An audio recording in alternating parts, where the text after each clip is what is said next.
Hey, good morning. We're back. I'm John Wilkins, your core coach, and this is Nick Raffone. trainer here at Retail by JW. Last week we went over nutrition, Yep. and we went over the formula, like it's a quick formula and how people learn how to calculate out their macros. If you go back to that Yep. last week's video, part one, Yep. today is part two of exercise and fitness and nutrition. Yep. Okay? So go back and watch that other video, and then you'll see what the formula is. And if you have any questions, send us a message, DM, and let us know. So we're back here on YouTube. We love YouTube. We do. Right? And today is, your fitness journey. You dropped 20 pounds in 1 month. Yep. And now we're trying to keep it accelerated. So we want to tell people what your transformation is all about and how you are doing it. Yeah. Okay? So last week was nutrition. This week is the actual lifting part. Yes. Okay? So the question we have and the title of this thing is Lifting Weights Changed My Life Without Spending Hours in the Gym. Yeah. Okay? So the first question is, Nick, can you share specific moments or experiences when you realized that lifting weights was positively impacting your life beyond just physical changes? Yeah. So when it comes to lifting and now functional training, I really saw it benefit my health. Not just like you were saying, not just the physical, not just looking good, because that's just a plus. Right. So when it came to lifting and, doing like if it was like cardio, functional training, it really impacted my cardiovascular health. It just made me feel better. Right. Like I wouldn't just get out of breath just walking up a flight of stairs. Right. Because right after I had my heart surgery, I went to... So briefly tell us about the heart surgery. Yeah, so just real quick. So I had it's what's called supraventricular tachycardia. It was really induced by like sports and activities. And like if I didn't eat something or drink water, my heart would spike up to 200 beats a minute. Okay. And then they found out I had an extra electrical pathway in my heart, so they had to go in. That could be a good thing, but it wasn't. It wasn't a good thing. So like my heart got stuck at 200 beats a minute for 6 hours. So that caused heart failure because the heart's like a muscle. It keeps going, but if it keeps going at a fast enough rate, just like anything, it could fail. A car, like RPMs, Yeah. So after that surgery, I was all the way back at square one. I was walking up a flight of stairs, and I would just be like breathing super heavy and this and that. So and this also helped me with sports. Right. And is that how you started training in the first place? Oh, with sport? Oh yeah, 100%. Because I didn't really start lifting until my freshman year of high school. Okay. So I wish it was a little bit earlier. At least I wish I knew the stuff that I knew now. But I didn't. So my sister got the upper hand on that one. But it really impacted me health wise. Okay. Obviously, like I said before, looking good is just a plus. You got to feel good before you look good. Right. So. Right. And initially, when you start training, you're trying to be a better athlete. You're trying to be a better baseball player. You're trying to be a better football player. Yes. It wasn't really like health aspects in the beginning. Yes.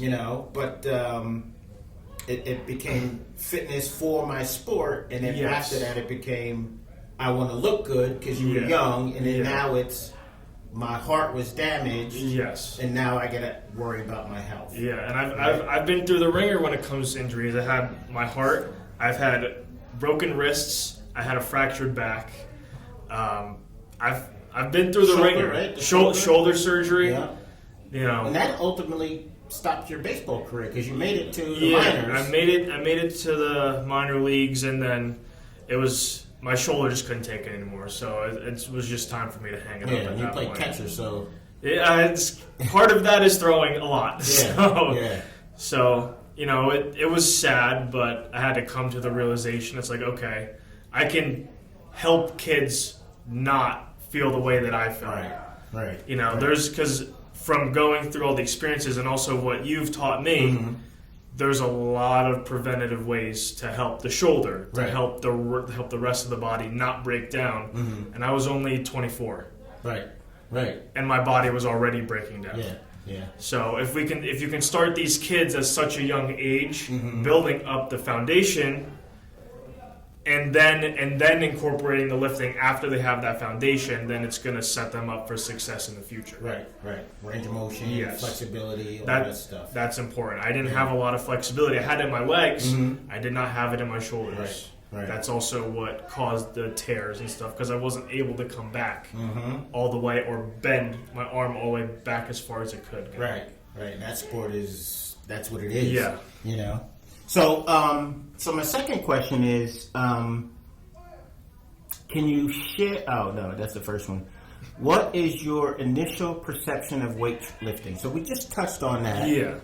When you first started weight training, your perception of weight training in the beginning was strength training. Yeah. To get bigger. Deadlift, squats. Yeah, You know. get bigger, get stronger. I didn't really know too much about the functional aspect of lifting going throughout high school. And just your traditional lifts. Yeah, so like you said, bench, squat, deadlift, repetitions. Right. It was really Max. maxes and everything, when in reality, like, don't get me wrong, your traditional lifts are good, but you have to be able to be fluid and be functional and do this, because You gotta have a base to be able to do those lifts. without the base and without being functional, you're gonna be all stiff. Yeah. Right. When you're swinging a bat, you can't be stiff. You gotta be nice and smooth. And that's with what it. everybody thinks, though. Like, build this strength so I can hit home runs. Yeah, that's But 95% of your game is not hitting home runs. It's No. the repetition of swinging a bat. yes,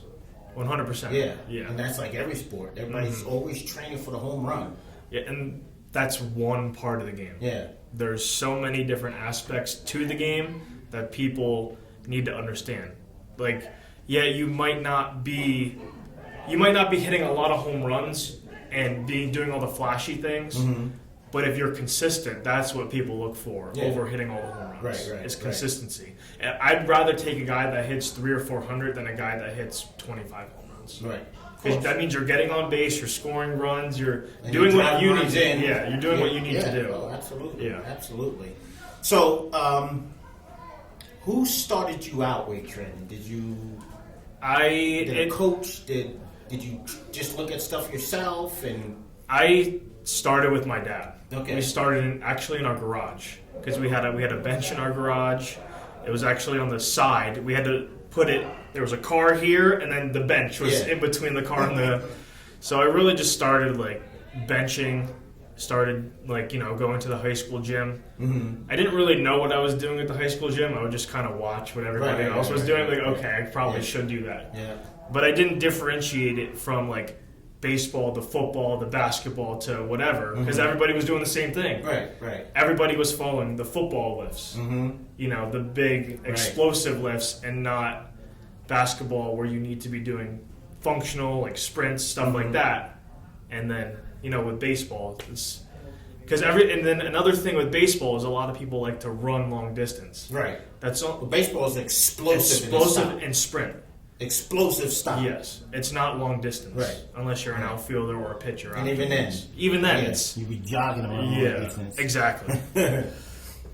All right. So the third question is, how has implementing a effective weight training routine allowed you to balance fitness with other commitments like work and family?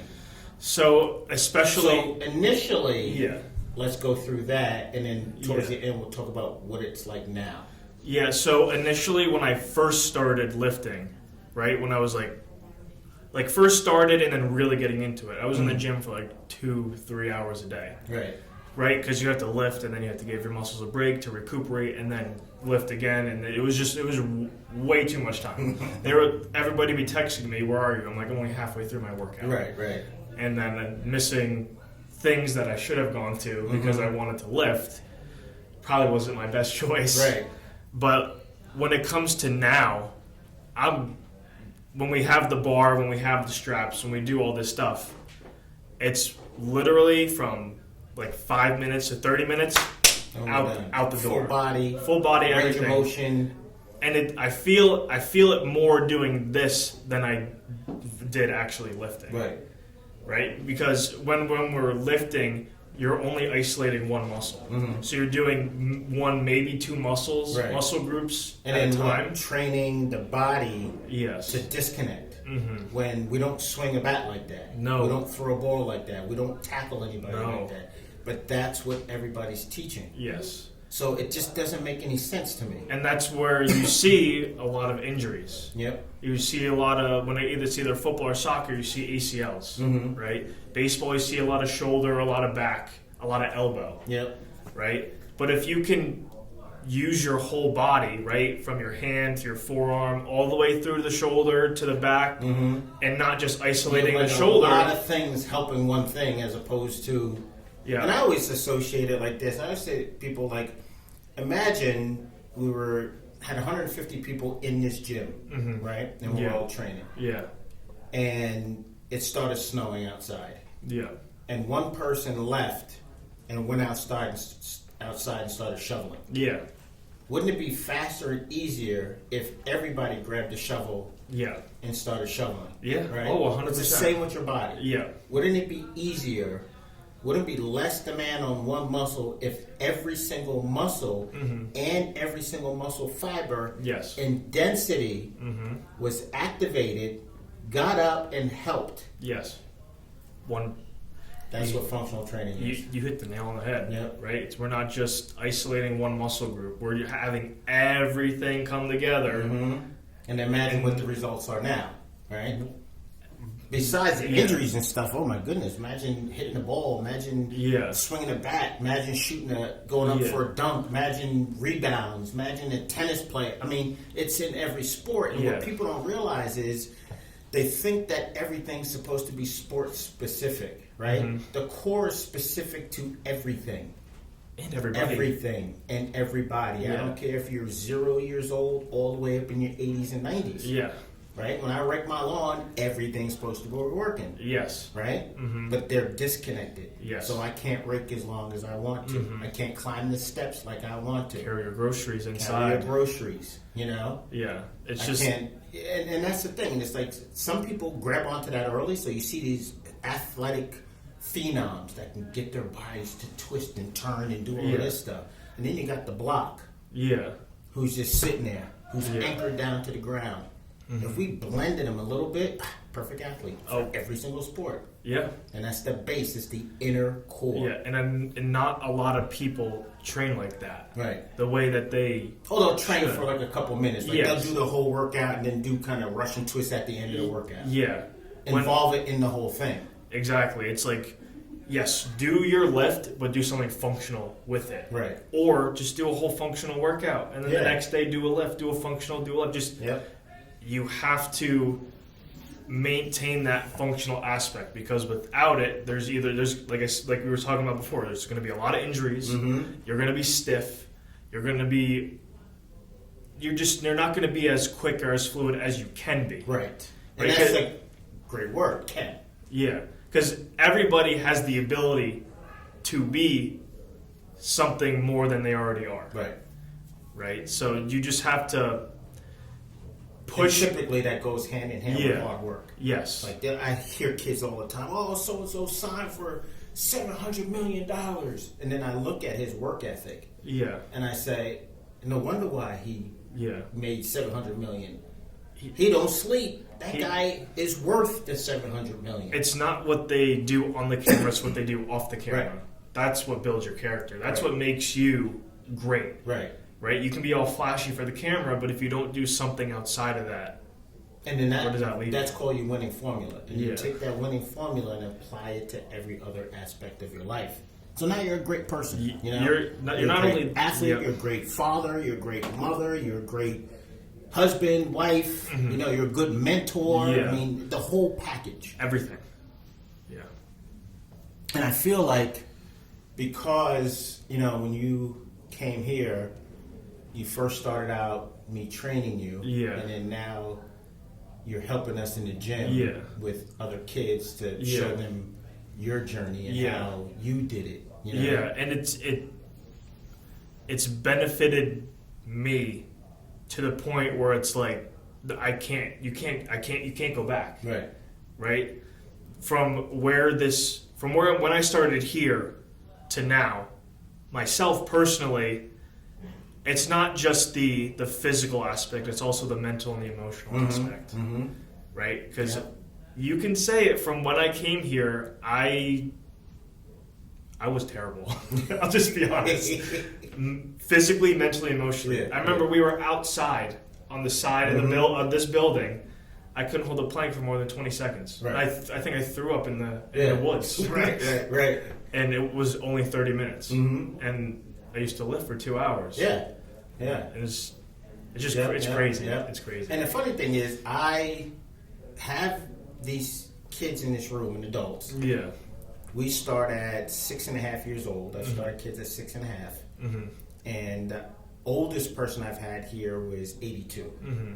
And between that 6.5 and 82, I can pluck out 20 of my people and bring them with me to all the places I've been. The Olympic Training Center, the UFC headquarters, and my personal clients will wipe out these big-time major athletes. And you would think these guys guys or gals are supposed to be in the highest form of shape. Right? But yet they don't train.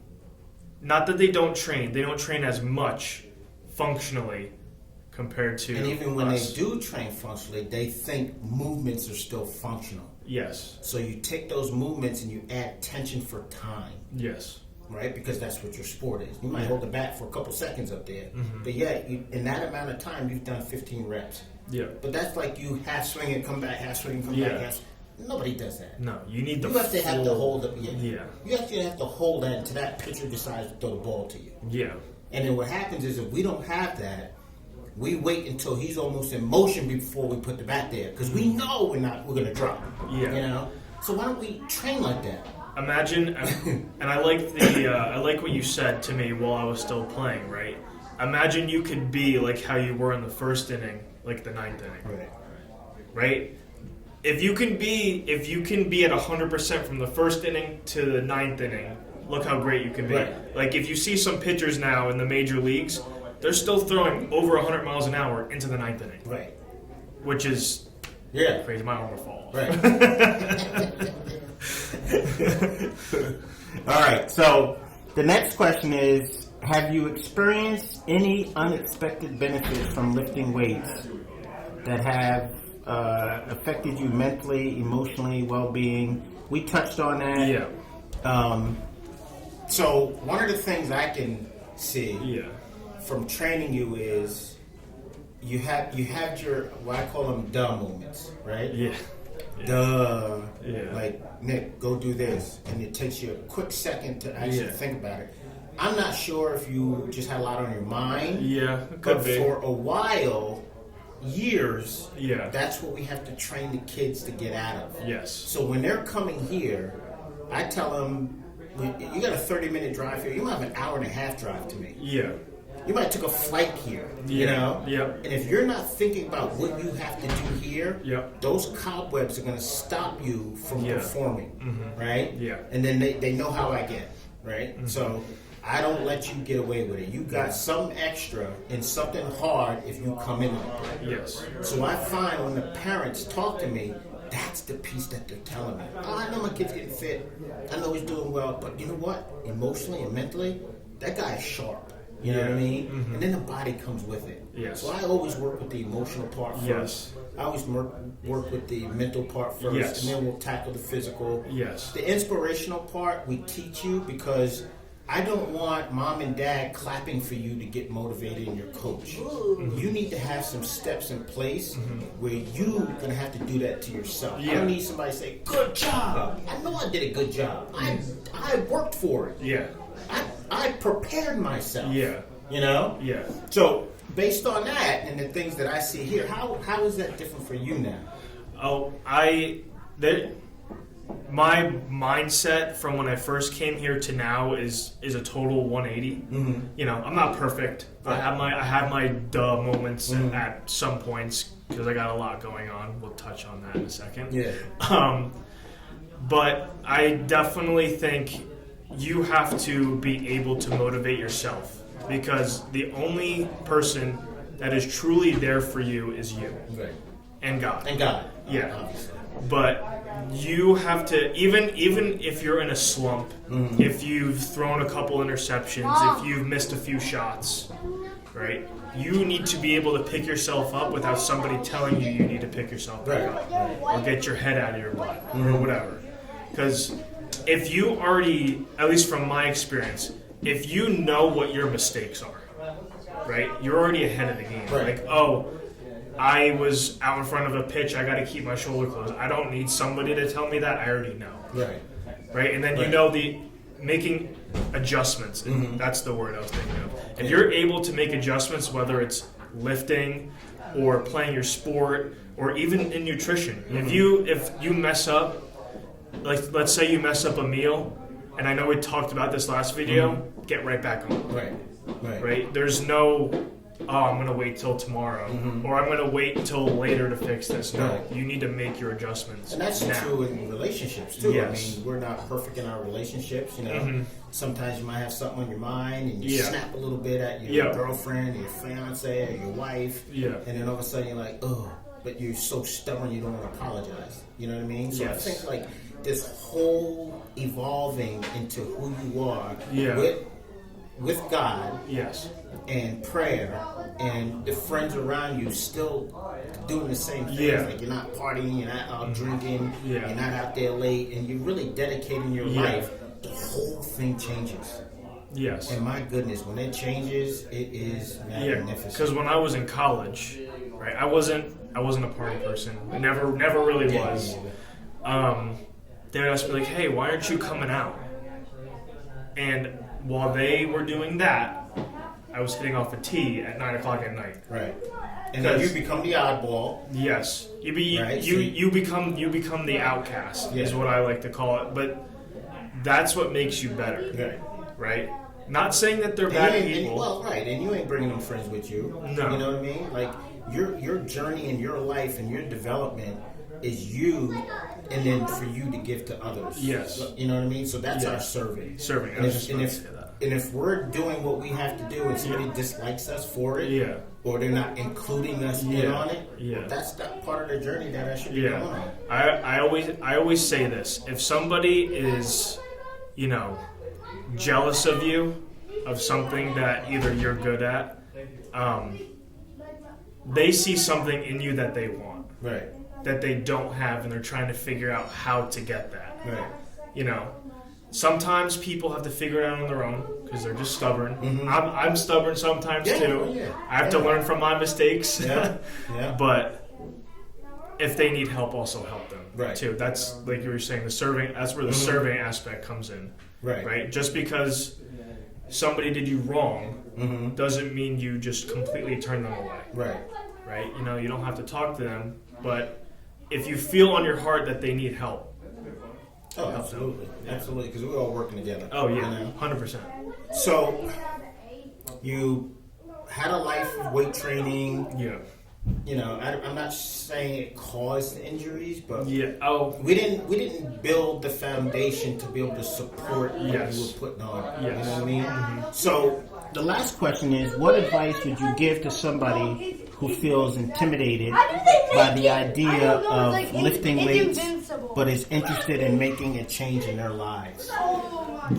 Just do it, because you're not gonna be able to tell someone I don't like that without doing it, or you're not gonna be able to prove to yourself that you can do it. Right. I know going to lift at a gym is intimidating. Starting And something why is it new. intimidating? I believe that it's intimidating because you don't know what you're doing. Exactly. That's how I was. That's why I started my garage, because I was afraid to go to the high school gym Because you weren't strong enough, you didn't have a Yes. flow to your workout. And then that's really why my entire life I've been in my own place. Yes. Because I wanted to resonate with the people that had the same problem I had. Even Yes. though I was really strong. Yes. You know, I grew up, I was a kid that got picked on all the time. Yeah. You know, Yeah. there was a lot of racism and all that Yeah. stuff. I got bullied, I got beat up. I got beat up by my own family, my own cousins and stuff like that. Yeah.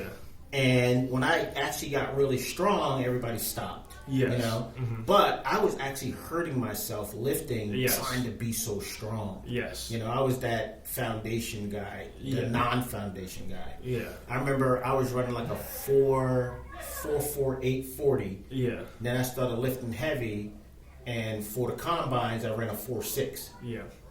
And then I squeaked out a 4.53, which kind of like, if you balance that out, you're a 4.57, something like Yeah. that.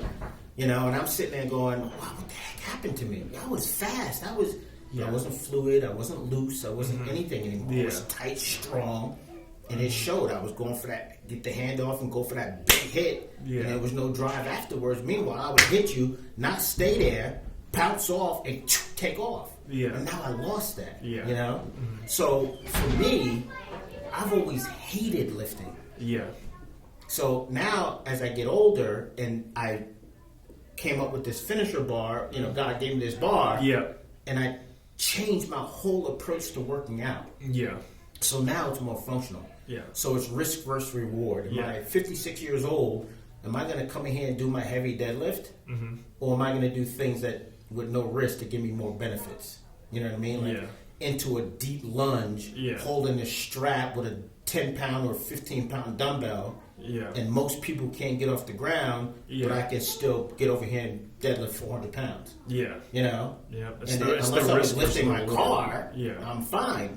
You know, I might take a 6 stack of 6, you know, gallons of water and pick them up, but I still then got to carry them afterwards. You know what I mean? Yeah. So that's where I feel like, and if you can help out in this one, it's like, what was your kind of like your aha moment to come into the gym and start training my techniques?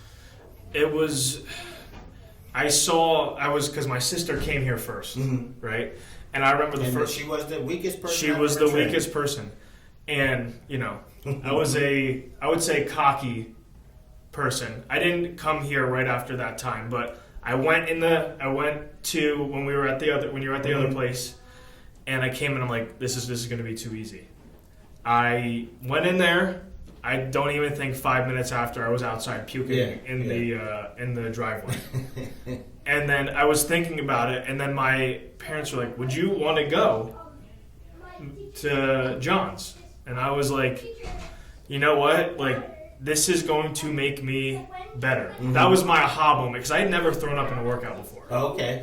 That was the first time. And I was like, I had never felt like that. Like, my whole body was so tight because we worked the whole body. I'm so used to disassociating, doing shoulders or doing triceps, not everything at one time. Mm-hmm. And we were doing it with dumbbells at that time. And it was... Yeah, it was before that. And I was... It took me back because training... I always thought, like we were talking about before, weightlifting is the only training there is. Right. Doing crunches, doing abs... jogging, maybe doing some sprints, but that was it. Right. Not taking a plank and putting it into a walk. Yeah. Not taking a plank and putting it into a jump. Or elevating your feet with the straps. Right. Like, that never really clicked. Because, like, you would do your, the TRX straps, and you would just do squats. Right. I never thought to do a jump with that. Right. Like, it's just so many things that I didn't know that would make me a better player, athlete, brother, son, girl, boyfriend, whatever. Right. That's cool. So there's so we've been pushing YouTube in the last couple months. We've been doing some shorts. We've been doing some long form. Yeah. This is series 2 of 5. Yeah. Right? The first series, we actually told everybody to go and DM us for the formula of figuring out their nutrition plan. Yeah. Right? So on your phone, if you can pull your phone up and you guys zoom in, and he's going to show you a beginner workout, an intermediate workout, an advanced workout for planks. So you can start, right?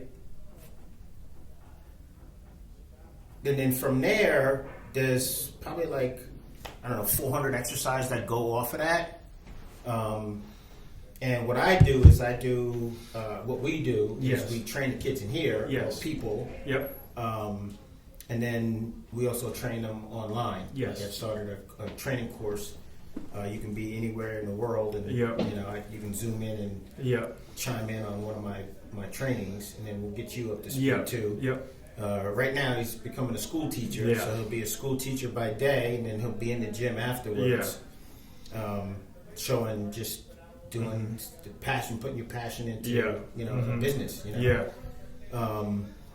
One of the things is I noticed we have the fitness, we have the nutrition, and then it's the mindset to continue on, and also taking the inspiration, which is spiritual, for you to fall off and get back on, because life isn't always just so great. You know what I mean? So there's sometimes where we need more discipline, there's sometimes where we need some more motivation, there's sometimes we're more emotional, there's sometimes where we just don't have the inspiration at all.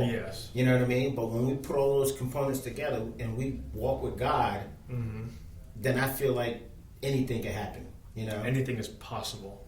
Right? Trusting in God, anything is possible. You can do all things.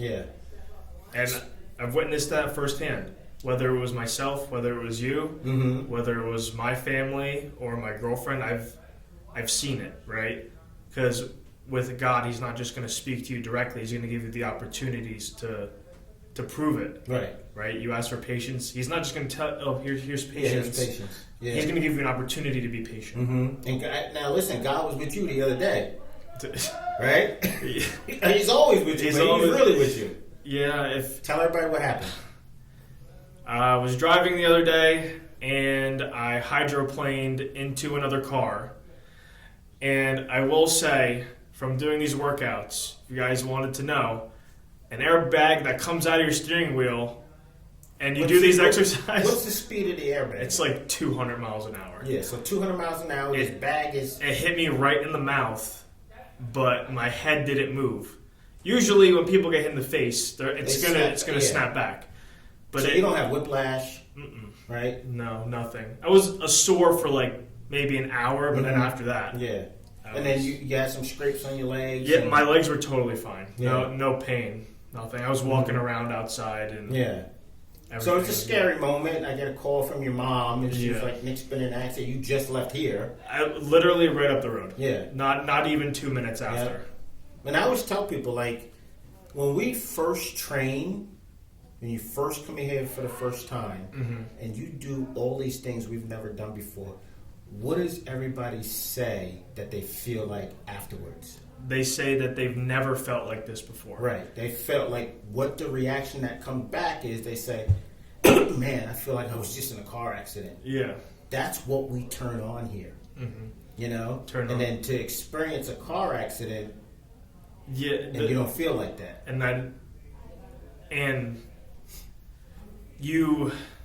We're in here, we're activating muscles that we have but are not activated, have not been activated. Maybe they have been activated before, but they're shut off. Right.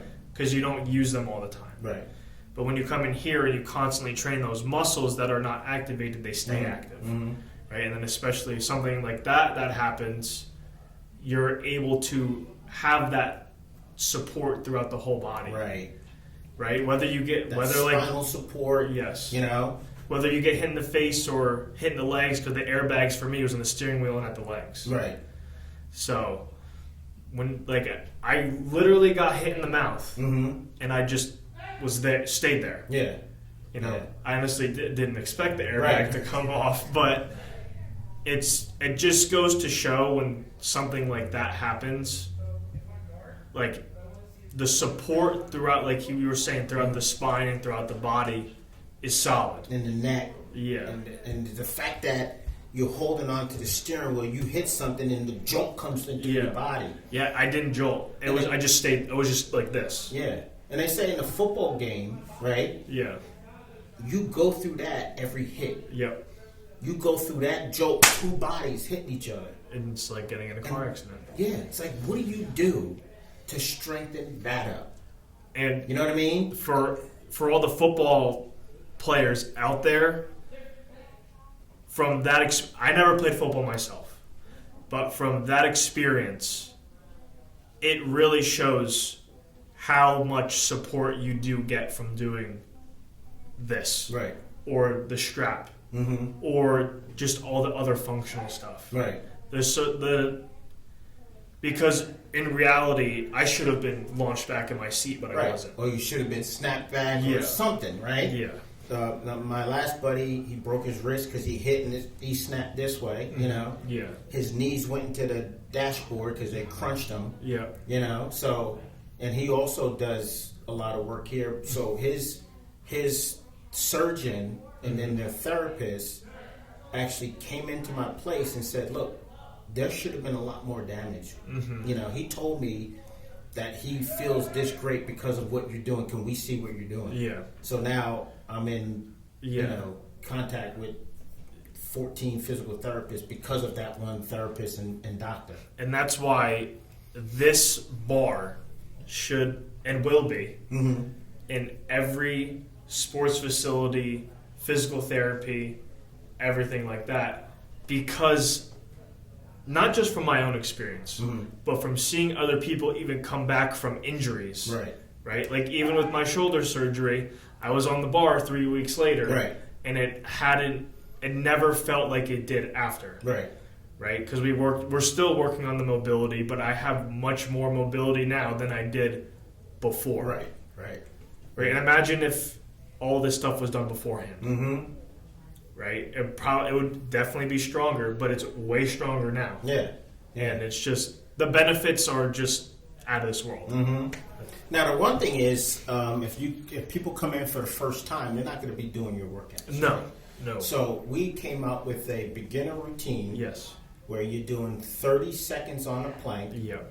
30 seconds off, and you're doing 2 stretches in between. And you repeat that 3 times. Yes. And then you would build up from 30 seconds to 40 seconds to 45 seconds to 1 minute. Yes. Once you get to 1 minute on 3 of those, then we add in the second exercise. Yes.